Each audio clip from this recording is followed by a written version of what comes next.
got through watching that documentary, Billy Idol Should Be Dead, on, I don't know what it was on. I think Hulu. Uh, great, great show, especially if you were a Billy Idol fan in the 80s like I was in the 90s. And I got to see him in concert one time. And I also got to see the Red Hot Chili Peppers documentary too. And the two things that I gained from this is, first of all, they were incredible talents. But second of all, they created characters that they had to be. In other words, Billy Idol, I don't remember his real name, but it wasn't Billy Idol. It was Billy something. But anyway, he created Billy Idol. And the manager that was in charge of him when he first came over to America from Britain said you didn't even know he was here. He was so quiet. He would sit in the corner of the studio and, stay to himself and stuff. But when they created the persona or the character or the egregore, let's say that, of Billy Idol, he became uncontrollable. And the same thing true with the Red Hot Chili Peppers. They were just a bunch of teenagers, smoking pot, riding skateboards, and being them. And when they became the Red Hot Chili Peppers, especially the lead guitarist, who's dead now, got on drugs real bad, and they were trying to be who they were projecting on stage and stuff. Very sad. But I tie this down also to spirituality. Who are you trying to be?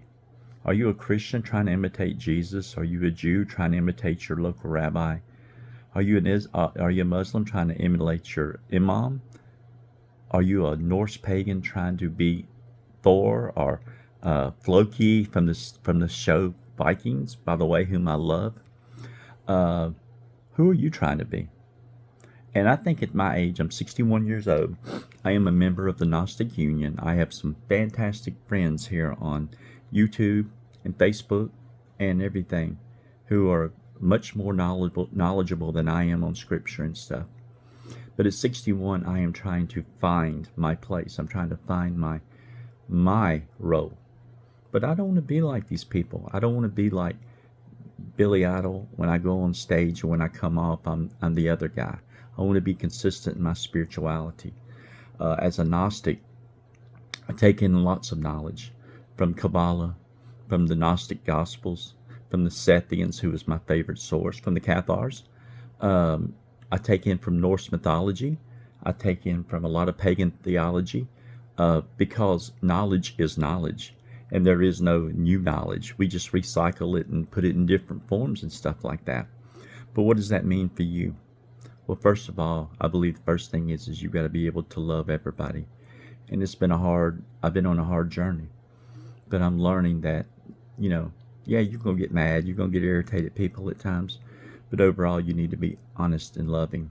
Second of all these titles that we have, of conservative and Democrat and liberal, who cares? One day you may be liberal in your thinking. One day you may be conservative. But when it comes to politics, none of them care. None of them are going to help you. The only help you're going to get is from yourself. And I think that's so interesting with Odin. When you study Norse mythology, Odin knew death was coming. He was getting older and he knew death was coming. And he gave up everything for knowledge, for gnosis. And I don't know that it helped in the end. I mean, I think he understood a lot more about death and everything, but it certainly didn't save him from it. And the same thing is with us. As we get older, it's just another day off the books. You're getting a lot less than you had a lot more, especially at my age when you learn gnosis at such a late age.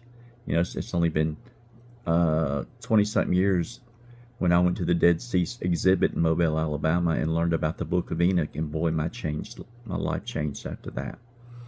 So, be yourself. Don't create egregores. Don't be one thing one way and one thing another. That's one thing about our union that I love. I know Nathan and the guys in the group are who they are. They don't pretend to be something they're not. And my friends on Facebook like Neo Anderson and David Benchul and these guys, they are who they are. I know them on video and off video. And we're all seekers just trying to find our way. So, don't create egregores. Don't be somebody one day and somebody not. Especially somebody that's going to be damaging to your personality and stuff. And have a great day. I hope this finds helpful to people. When I was a Christian, I always wanted to be Peter. I always wanted to be these guides of action in the book of Acts. And now I can't be that. I know it was never possible in the first place. So find who you are. Find your daily walk, which may be nothing. But keep seeking gnosis and loving one another. And that's the greatest thing you can do. Have a great day.